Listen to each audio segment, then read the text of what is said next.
So then the announcement comes, Marcus Freeman. We'll skip all the conjecture, of who else was a candidate and so forth, because that's long gone. It is Marcus Freeman. So was the response from you joy, satisfaction, dissatisfaction? Well, it depends on which version of me you're asking. If you're asking me as a Notre Dame fan, it was joy. It was excitement. Okay. It was, the energy. Marcus Freeman brings sort of he steps into the room and you're just like, okay, hold on, let me sit up in my seat a little bit. I'm ready to go. And it's just, fresh blood, different voice, different everything. As an analyst, I looked at it and then I said, I look at all the potential coaches that could have been there that you could have gone after. And I said, you have to come to you have to accept two realities when you're looking at Marcus Freeman. Is he the right candidate from an objective, football standpoint? Number one is you have to accept the fact that he has the lowest floor of all the coaches on there because of the lack of experience. He's never done it. You also, I believe, have to accept the fact that, or be willing to look past that and accept the fact that he also has the high ceiling. And I think that's what Jack Swarbrick is banking on is, look, we're going to keep a staff in place. Being able to keep Mike Elson was huge. Keeping Tommy Reeves was big. Keeping Matt Bayless, the strength coach, was big. There's going to be some continuity there, but you're banking on the fact that his dynamic personality, his ability to recruit, and then beyond that, his attention to detail as a defensive coordinator, his ability to connect with players, even little things like early in the season, coach had made a couple calls, because he was still getting used to the players and they had changed some terminology from what he'd done in the past. He had made a couple calls that were mistakes. Like he meant to combine a couple things and it resulted in a 67-yard run. So what I was told by a couple sources that know people that were on the sideline is, in the past, players are used to when you make a big mistake, you come off and the coaches yell at you. And he got in front of the whole defense and was like, that was on me. That was my mistake. Let's fix this. And then the next week did some things to make sure it didn't happen again. And to have a coach take accountability for his mistake and then say, I'm going to fix it, and then to go out and fix it is just something that really resonates. And it may seem like a little thing to us, but for players, that was a huge thing. There was a level of trust there that's so important for a coach. Very organized, very detailed, very very structured. There's a purpose to everything he does, and all those traits translate to, can he do that with an entire program? We don't know but a lot of those traits. Because here's what I don't care about for a head coach. I don't care if you're a dynamic recruiter, in that it's not a top 2 or 3 thing.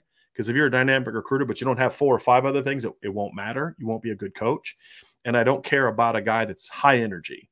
Those are all nice things to have, icing on the cake things to have.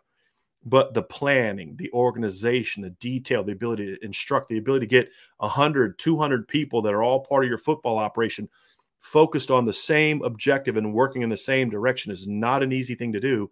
And it's those traits that make me think Marcus Freeman could be successful. Then you add on the recruiting, the personality, the youth and all that. I think it makes it an even more exciting thing. Like all of a sudden, Notre Dame is the young, hip team. They've got a 35-year-old head coach, a 29-year-old offensive coordinator, right? Like Mike Elson's the seasoned vet at 46, right? Like so, I mean, I think you kind of needed to take a chance on something like that if you're Notre Dame to take that next step as a program. Is it possible that Jack Swarbrick made a decision that he would have been more comfortable with making 2 or 3 years from now, with Marcus Freeman having a little bit more experience, but did not want to lose him, therefore maybe is reaching just a bit to make sure he has what he wants? It's a really good way of putting it. I don't think that Jack feels he's reaching. I think, of course, Jack would have, from everything that I've been told, the only thing that didn't make it an immediate hire was the fact that Coach Freeman doesn't have experience. So yes, and also this was a perfect year for Notre Dame to be making a coaching hire. And Mark, you've been doing this a long time. I mean, you're the voice of college football.